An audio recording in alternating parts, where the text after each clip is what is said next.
scene was cut. How does that work? Where does that expression come from? It doesn't make any sense. Make it stop! It doesn't make sense.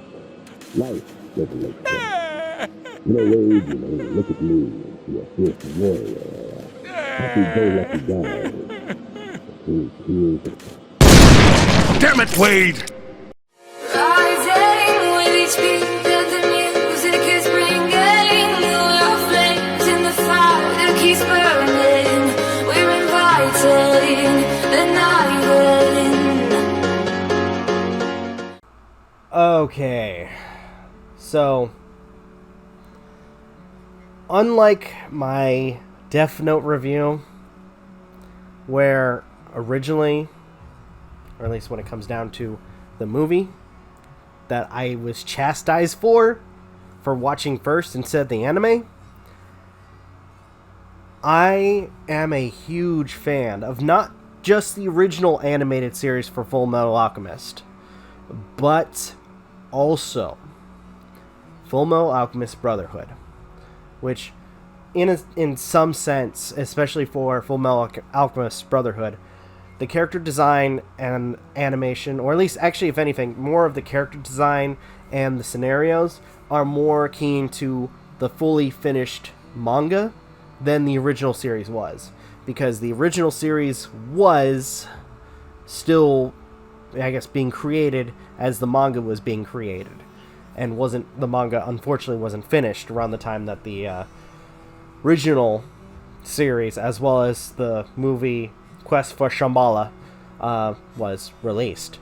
So, I have a keen understanding of this franchise. I love the characters. I love, just the world, the everything about the show I love. All the characters, even the good and the bad. I love everything, every aspect about this show. I fucking hate this movie. This movie, and by the way, and it's been a while. It has been a while since I actually talked about something that I actually truly fucking hated.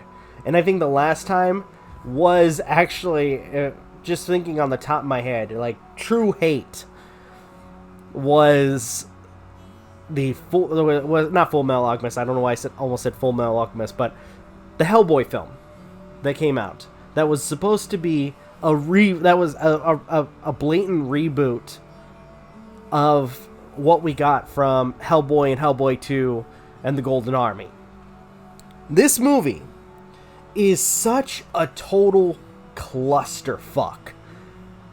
They tried to pull so much in that there's so much left unanswered. So, I guess to start us off, by the way, for those who don't know, my name is Robert. I'm one of the head creators of Novakast, and I'll be reviewing the Fullmetal Alchemist film from Netflix, which was released in 2017. Now, a couple things I want to mention. One, I'm not going to shit on the CGI for the most part, because I'm going to be perfectly honest. There are a few things I'm going to gripe about. But overall, I'm not going to shit on the CGI for the most part, because Japan's CGI is a little bit different than, what we have like for the US or Western cinemas. So, in that regard, I am not going to shit on their CGI. I will, however, shit on their English dub, as well as just the story. It is a total clusterfuck. Within a almost 2-hour and 14-minute movie, they try to push in so many aspects of the story, so many key events that happen in the story, and I felt like could have been put in, it could have been put into separate films, but unfortunately, that's not what they did. And it's because, and spoilers, by the way, spoilers, because it does start briefly with, Ed and Al, they're alchemists. They, show their transmutated toys to their mom, who immediately dies. And afterwards, they try to do the transmutation, which I'm gonna be honest. The CGI for the transmutations are actually kind of cool. Believe me when I say this, or if anything, if you don't want to believe, fine. But this is my opinion. The kind of dust effect, or I don't know what kind of effect that is, but the effect they use for like the transmutations, honestly, is pretty cool. I actually like that. I thought it was pretty cool. But, and granted, the scene with at least for the first part of it anyway, when they try to do human transmutation is cool. But at the same time, I have to gripe on it because it is over the top. It really is. But I guess to some extent, it has to show some way of, transporting them to the gate. And it was an odd way of doing it, but at the same time, like, really over the top. But anyways, like, within minutes, we then cut to Ed chasing after the holy priest character. I cannot remember his name for some stupid reason. Was it Pastor Moro? I can't remember his name. Who was at the beginning of the series for Fullmetal Alchemist that was duping the townsfolk to believing he was some holy priest of a sun god, but in reality was kind of conning them with using the properties of a philosopher's stone to create miracles. And again, that's within seconds. They capture him, and all of a sudden, I guess in this version, not only Mustang is around everywhere, but so is Winry, which is odd. Which, again, Winry's a likable character, but I guess because she's a likable character, they had to try to push her into everything that was going on. So, for instance, we have the moment where the battle, they defeat the priest, Mustang shows up, tries to tells Ed to not follow after the Philosopher's Stone, which was, if I remember correctly, was something that Mustang did not do. Mustang did not tell him to stop looking for the Philosopher's Stone. He did tell him, and this comes up too, he did tell him to also look into other ways to bring his body back, but never told him to stop looking. If anything, they were very discreet about how, or when it came down to the discussions involving the Philosopher's Stone. Heck, I hate to quote from, unfortunately, from, comparing both Fullmetal Alchemist and Fullmetal Alchemist Brotherhood, Mustang knew for the original series, Mustang knew the entire time about the Philosopher's Stones, and in the other version, Mustang didn't. But at the same time, supported Ed for trying to hunt down the Philosopher's Stones. Then they go into, discussing, or at least talking to Tucker, which I hate freaking having to rewatch. And it's worse here, too, because, again, it just goes by too quickly. But in some sense, Ed is separated from Al for a brief moment with Winry to go look for a lead, which was Marco, who we only get to see for like a couple minutes before Les kills him. And then we go back to Tucker, who apparently the entire time was trying to perform some kind of hypnosis on Al. What the fuck? No. How did he? That makes no sense. That makes no fucking sense. And to top it off, off screen, kind of like how it was. Freaking, Lena and her dog get turned into a chimera. We have the initial, beatdown of Ed, attacking Tucker for his what he did to the last bit of his family. We then, by the way, something that really pissed me off too. No Scar. Like, they just expunged Scar from the movie. Scar, who I should add, is a pivotal character in both, the regular series and Fullmetal Alchemist Brotherhood. I would say even more so. This might be controversial, but possibly his role is huge in the original series, considering the fact that, again, when like near the very end of his life, he basically kickstarts everything that happens in the finale of the show. So the fact that they expunged him, I'm assuming probably for time, even though, again, I'm pretty sure they could have given him 2 minutes of screen time compared to, all the other bullshit that's going on. But no, they expunged Scar, which royally pisses me off. Oh, and speaking of that, speaking of characters who are just kind of completely freaking, kind of done dirty, let's talk about Hughes. Hughes and his death. And actually, no, let's not just Hughes. Hugh and Roy Mustang, because this was they kind of did something different, and it made no sense to me.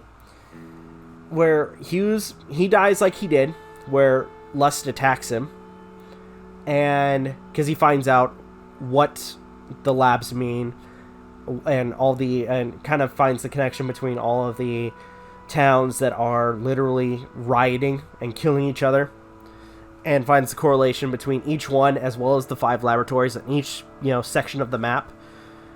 And Lust attacks him, and then Envy shows up, which again, using the same same effect that they use for transmutations. It looks really cool where he switches from one person to the next. He apparently they for only a freaking second, they just kill him. And the worst part is, at first they, instead of Envy disguising himself as Lust, or not Envy, I'm getting the female characters confused. I meant, forgive me for coughing too, but instead of Envy transforming into Ross, or Lieutenant Ross, as he or she or they did in the original, and both actually the original and Brotherhood, he disguises himself as, or they disguise themselves as, Roy, or Mustang, who in a brief second after what's his name, Hughes turns his head, turns into his wife, and we just get a second of that gunshot. Then he turns back into Roy. Now, here's the thing that's really weird, because they try to implicate Mustang into killing him, like saying that he was the one that killed Hughes. Again, they're saying there were witnesses. And my immediate when I see this, and they show the flashback of Lust, being in the form of Mustang, then turning into the wife, and then turning back into Hugh or Mustang, only to see the two freaking, bystanders that witnessed it, because they say that, there's witnesses. I'm pretty sure they were I bet you there was, they saw that whole thing where Envy turns into freaking 2 different people and walked off. I'm pretty sure they wouldn't be wondering if that was Colonel Mustang. They'd probably think it was some kind of monster that fucking killed Hughes. That made no sense to me. But anyways, they go and end up, and throughout everything, they end up capturing Hawkeye and Ed, and they separate Alan Winry from Ed, and he's captured with Hawkeye, who both of them get out and head to Laboratory 5. where they uncover the secret of the Philosopher's Stone. Where, by the way, an escaped Tucker explains what happened. Now, this is me personally, but I liked it better when Ed was the one that figured it out, not freaking Tucker piecing it together. I like the reactions that he had better than this, because to an extent it showed how much he actually put the work into it. Actually, him and Al, because both of them are the ones that figured it out. This whole separating them thing was just so stupid. Oh, and then another thing too that really freaking pisses me off, and it's only dealt with for like a minute, is at one point before Tucker gets arrested, he kind of puts this idea at Al's head that he might have been, fabricated by Ed, which was something that happened in both the freaking original series and Brotherhood. And there should have been more time with this. Like, really, more fucking time with this, plot point. Because with freaking Brotherhood and the original series, they gave it so much more time than it deserved. It was just, oh gosh, this movie, it just fucking frustrates me. And then, going further than that, Tucker gets killed, and it's from Lust, who kills him. We also get Envy, who is basically, here's the Philosopher's Stones. We got our own plans. You're part of our plan, this and that. Now, the entire time watching this film, too, I couldn't tell whether or not they were taking it, like, it was based on the plot points or the storyline for the original series or Brotherhood. And to some extent, or at least from the original manga. And the more and more I watched, I felt like that they were mixing ideas from both films. Which, again, it was so confusing. It really was. Because if I remember correctly, especially for the original series, they killed Marco. They killed Marco for the original series. Actually, they didn't have Gluttony eat him like they did in the original series, which was pretty fucked up. But in the end, so, and if I remember, in the original series too, for those who don't remember, Lust holding Al hostage tried to use Ed to create a new Philosopher's Stone. But it turns out, they don't really need that, because behind freaking Tucker, Al, and Winry, who's unconscious, there are these giant vats full of Philosopher's Stones. And but wait, there's more. There is more bullshit to be had, because turns out there's more. There's a lot of stuff that goes on in this. For starters, there's a point where Mustang is, like, throughout the chaos, and I almost forgot about this. Mustang is walking Laboratory 5 and is caught by soldiers and what appears to be Ross, but turns out is Envy. And in front of everybody, including Ed and Hawkeye, he proceeds to burn Ross. And everybody's surprised when, surprise, Ross doesn't die. And how did Roy know that it was Ross? By using the same fucking line that Hugh gave in the original series. We're like, oh, your mole is on the wrong side. I'm like, dude, that was Hugh, that was Hughes' line. And you gave it to Roy? No. But going further than that, it's just going further than that. I guess, if anything, bottom line, this is just my thoughts on the whole thing. Hugh's death felt cheap in this. Again, because there was so much time put into it. Not just for, like, the first film, or for the first series, but for Brotherhood, which, by the way, like, for the first, segments of Brotherhood, some of it was condensed, whereas, for Fullmetal Alchemist, the original series, they really dragged it out. But in the end, it still gave respect to the characters. It was so fucking cheap.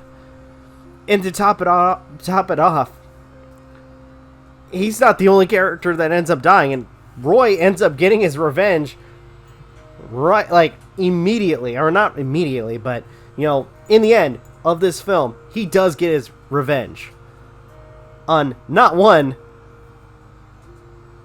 but two of the homunculi, I should say. But we'll get to that in a second. But let's talk about Gluttony, who, by the way, who is forgotten. And I'm not gonna lie, I really don't know what the fuck they were doing with his voice. With Gluttony, especially for the English dub, it always sounded creepier. Like, with him sounding more like a freaking... Like, the voice that they used for Gluttony in the original series, it just sounded so fucking creepy. With what they did, they didn't do anything with... I don't know if the guy did anything with his voice, but it sounded normal. And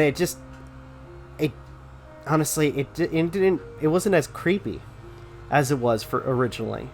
And to top it off, let's talk about, like, probably the worst thing. We don't see much of Gluttony's powers, because we see, full force of envy and gluttony, or of envy and lust. But to the extent of Gluttony's power, all we see is the gate, the false gate that opens up. Now, for those who've never watched the show, or at least for those who watch the show, know what I'm talking about. But for those who don't, there's a segment of, or at least a couple segments of the film, where you see Gluttony have this, like, freaking, like, second jaw open out, like, from the center of his body.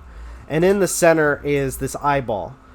You see, like, what his ribs should be are actually, like, these giant freaking teeth. And in the original series, or not the original series, but for Brotherhood, he's able to, I guess, I don't know the best way to a best way to explain it, but with his ability, he's able to basically, take a certain space, like anything within that space is basically eaten immediately. And it's just, and forgive if you guys hear my dog playing with a toy in the background. I'm just gonna let her. I don't give a fuck. This movie doesn't deserve, professionalism, because this boy, it fucking sucks. What do we see? What do we see of Gluttony, by the way?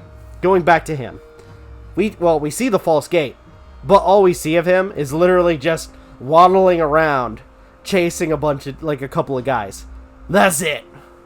We do see, at one point we do see him, his shadow opening up the false gate to eating the priest, but that's it.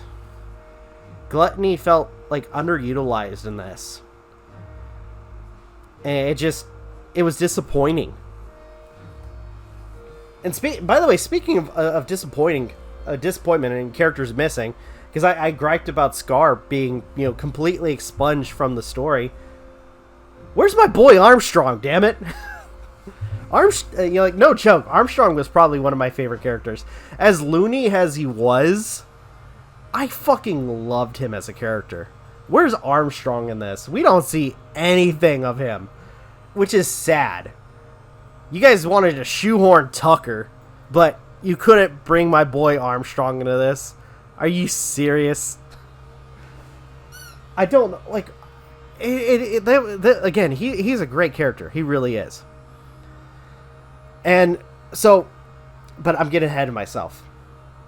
So, getting close to the climax, Lust is basically looking down at Ed, because we were talking about that, where, Lust killed Tucker. Envy and Lust are looking down at Ed at this, on this platform where Ed's at the center of the transmutation circle that made the Philosopher's Stones. All of a sudden, a general who we saw once or twice pop back up, and turns out, oh no, he has his own plans for the country. And turns out there's a reason why they have several giant vats of Philosopher's Stones. He turns on the lights, and this irritated me so much. They introduce the dummies. Now, for those who don't know, who have never watched the Brotherhood or read the manga, there are these man-made dummies where they, I guess the military was planning on using, implanting Philosopher's Stones in to give them a soul so they can move around and become the perfect soldiers, which ultimately flops. Again, this is another moment where literally they try to put so much into this fucking movie. And honestly, especially since, the dummies end up becoming a huge enemy near the very end of the series, it just felt like that this was something that honestly could have been, if they wanted to make another movie, could have been pushed on a later movie, but they didn't. And it just felt forced. It felt unnecessary. And by the way, because I will say that it did have a really creepy scene where, and it kind of follows with the manga and the Brotherhood series, where the general shows up and all of the dummies are calling him Papa. And even though he should be standing far away back from these things, he gets closer and closer till they decide, they can't decide anything. They're mindless. They proceed to eat him. One by one, piling on top of him. So, yeah, that's a terrible thing. And eventually, Mustang, who is hurt, he got hurt by Lust, tries to assist Hawkeye to, getting outside so she can warn more people and prevent more of these things from, getting into the public. He's able to, clear a path for her, but decides to stay back so he can hunt down the other homunculi. Or, at the very least, hunt down Lust and Envy. So, what they end up doing is he kind of fucks off.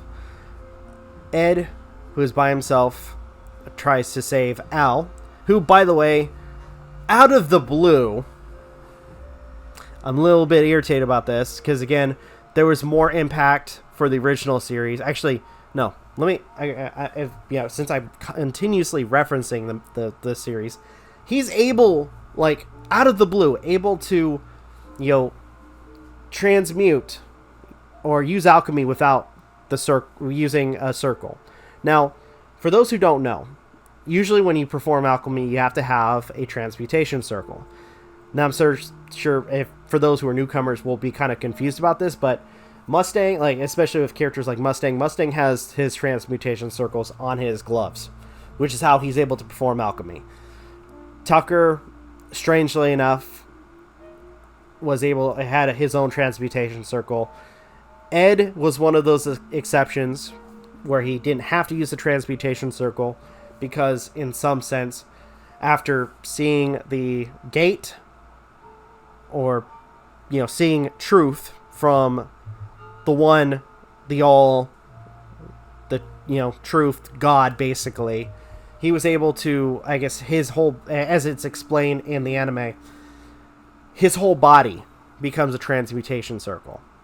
So in some sense, he didn't need to draw a circle anymore. He could literally just clap his hands and use his body to create the transmutation.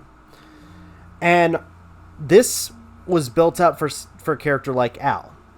And I say this because when it came down to the situation, out of the blue, when Ed and freaking Al are cornered, out of the blue, Al can perform alchemy without a transmutation circle.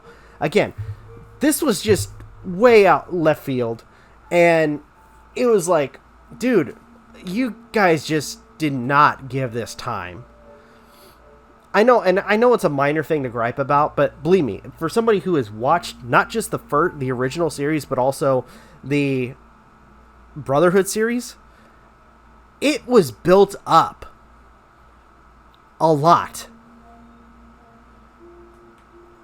Like, to give you the examples, the entire time for the original series, Al could not perform alchemy without drawing a transmutation circle. He couldn't. Until finally, when, by the way, spoilers, near the very end, when he was literally turned into a Philosopher's Stone, and the entire last bit of the show was told not to perform alchemy because it would cause a chain reaction. And unfortunately, his brother dying, Al used the Philosopher's Stone inside himself to perform alchemy to save his brother. Now, in the original series, or in Brotherhood, again, it's another thing that is built up, because to an extent, he had to remember.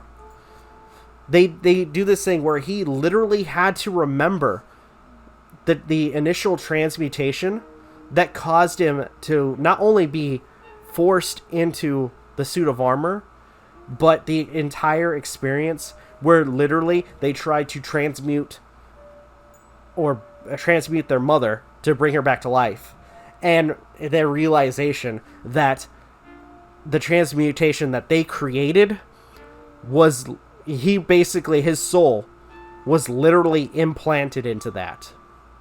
He had to remember, it was all built up. And for them to only, again, do this within a few seconds, it's so insulting. It really is. It's fucking maddening. So, inevitably, after they are able, with the help of Ed, or Al, Al's able to basically block off all the dummies, and Gluttony, as useless as he is, proceeds to eat them all. And we get the final showdown with Lust and Envy. And Envy gets killed, like, within minutes. And they brought up the fact, and they, like, immediately, like, quickly bring up the fact that, with the Philosopher's Stone, since it's created by lives, its power is limited. So, and apparently, the Philosopher's Stones that created, Envy and Lust must have been piss poor, or didn't have many souls, because after a few hits, Envy died. After a few of Roy Mustang's flame attacks or flame alchemy, he was just dead. Same goes for Lust. I mean, actually, she took a few more hits than, Envy, but at the same time, she also dies. Granted, somewhat similar to Brotherhood or the manga, where or was it Al? It was Al. Creates a barrier between himself and Hawkeye. In this version, it's Ed. So that way, because it's a barrier that kind of separates Roy and Lust and Ed, Al, and Hawkeye, And Roy just goes to town and just burns away Lust. Now, I'm going to be perfectly honest. I know, because I keep referencing the initial show. I don't feel it had much impact as it did in the anime. I don't think it had the emotional weight it had in the anime. And I say this especially again because Roy is, besides Armstrong, Ed, Al, Hawkeye, like again, all these characters, good and bad, I absolutely love. Roy, especially for the show Brotherhood. He goes the emotional journey he goes through for his friend is heartbreaking. Especially with near the very end of the show when he ends up finding Roy's killer. And not only finding the killer, but also the killer taunting him with the fact that Envy used Hughes's wife to kill him. Sets Mustang off. And almost to the point where literally allowing himself to be engulfed by his vengeance, his revenge. Which, by the way, is another reason I'm mad that they got rid of Scar. Because to some degree, and because again, Scar is a pivotal character. And although he does not like characters like Mustang or Ed, I mean, more he probably tolerates Ed more so than Roy. He gives a great speech about vengeance and the path that it takes you. And the way they kill off not just Envy and Lust near the very end of this film is so fucking cheap. It felt disrespectful. And honestly, and this is here like final because that's how the I mean, besides one little bit, that basically with everything else, we're left with nothing else about the villain, or at least the creator. I mean, as far as we know, we will never know whether it's, Father or Dante, one or two of the greatest villains of the series. We'll never know. But I'm getting ahead of myself. So for the last bit, before Lust dies, which, by the way, another wasted opportunity, because as she's dying, he rips her Philosopher's Stone out because she, kind of a dumbass like she did in the original series, opens up her chest and shows the Philosopher's Stone that powers her.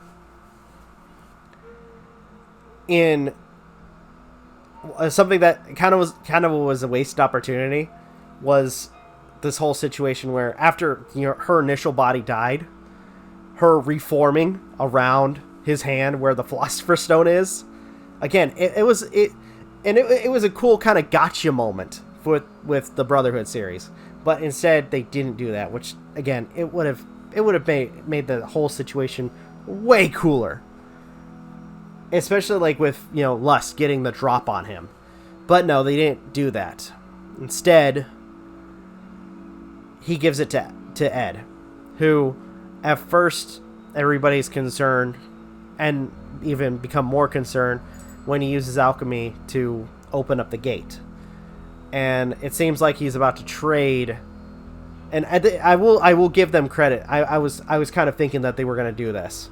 With how bad the movie's been so far, I kind of figured I thought they were going to do this, where they were going to trade, or he was going to trade with God the Philosopher's Stone for Al. But instead, he said, no. he gets to see his brother and decides, you know what, I'm done. I'm gonna I'm just gonna find another way to do this. Which I'll give them respect on that. You know, I'm glad that they didn't go the cheap route and use the Philosopher's Stone to bring Al back and just end it there. I'm glad they didn't do that. And the movie ends with them having basically a Philosopher's Stone, like, for whatever reason, in case they need it, I guess. And they're off to their next journey to figure out a way to bring Al back. And that's how the movie ends. So, and I think now, like, close to it, I've ranted about the story for almost, I want to say close to 40 minutes. Close to it. Now, talking just a little bit further, CGI, I'm not going to gripe on. Because, again, when it comes to the style of CGI that Japan uses, it is way different than what we use in places like the US, Western countries, etc. So, I'm not going to harp on that. And honestly, I find it kind of cool, especially with some of the CGI, because it's unique in its own way. So I won't harp on it that much. Now, dubbing, I will harp on, because to an extent, I tried to watch it a second time without the dubbing, but I couldn't. Unfortunately, after watching the really, really fucking terrible dub. But anyways, I tried watching the dub or the original version. It just couldn't do it. I watched it through the entire movie. I suffered through the entire movie with the English dub. The English dub is fucking trash. And I hate to say that, especially since apparently, even though I can only recognize 3 of the voices, they casted the original cast for the movie, for Fullmetal Alchemist. So Vic Mignogna, Aaron Mitchells, hell, freaking Caitlin Glass reprise their roles as Ed, Al, and Winry. And I just, like, I honestly, I felt bad for them. I was like, why are you guys doing this to yourselves? I was surprised that they brought back Aaron. Now, Aaron, for those who don't know, was the original voice for Al in the original series. So I was surprised that they brought him back. I really was. Heck, I honestly, it was really cool. It really was freaking cool. But all in all, it's just, I felt bad for them. I felt like their talents were wasted on this. So, story sucks. Dubbing is shit. No, no. One more thing I want to say about dubbing is, at the very least, comparatively, Vic, Aaron, and Caitlin tried their best. I can't say anything else for the other actors. Unfortunately. I can't give that remark to the other actors. It just kind of felt shoehorned in for a lot of the other acting. And that's unfortunate. But all in all, most of the dubbing is shit. Story is crap. CGI, I'm not going to harp about. This movie is just, good criticism that I could give it. Honestly, honest opinion, this should have been placed, kind of made into separate parts. I don't think that they should have put so much into one movie. I think, if anything, this should have been multiple movies. building up to, what would have been the great finale. But we didn't get that, unfortunately. So, with that, it is with heavy heart that I have to do this. Because, again, I am a fan of this franchise. And although I did not do the same thing for Death Note, I had already had, a great amount of knowledge for Fullmetal Alchemist. So, with this, unfortunately, since I've talked to almost an hour, like 45 minutes to an hour talking about this, it is with heavy heart that I have to give this movie, Fullmetal Alchemist from Netflix, a 2 out of 10. It would have been a 0 out of 10. I know that's harsh, but hear me out. The reason I'm not giving it a 0 out of 10 is due to the fact that, again, there are certain things that I will respect. CGI, especially when it comes down to the transmutations, were really cool. I enjoy, seeing that. That was cool. The effect that they used for Envy was alright. The fact that they brought back Vic, Aaron, and Caitlyn, even though I kind of felt their talents were wasted in this, were really cool. But everything else, it's just a clusterfuck. I hated it. I did not like this movie, and I felt like, especially with some of the key points that happened in the series, it was not given the time that it deserved. So, 2 out of 10, this movie was trash. And this is coming from somebody who's seen the source material. And honestly, I wanted it to be good. And I heard from everybody from Novakast that this movie was bad. I wanted this to be good. I was hoping that it would be good. But it wasn't. So, with that, that's my thoughts. That's my review. Hopefully you guys enjoyed it. I'm sorry for dragging it on. I'm sorry for all the hatred I've given this movie. Again, I really wanted this to be good, but it just I can't lie to myself. This was not the best way to represent Fullmetal Alchemist. I'm sorry. And unfortunately, and I feel like I'm going to have to dock it a point, I just realized something. I just realized something too. This uses, unlike Death Note, where they made it Americanized, this was originally a Japanese film. Originally. Came from Japan with Japanese actors.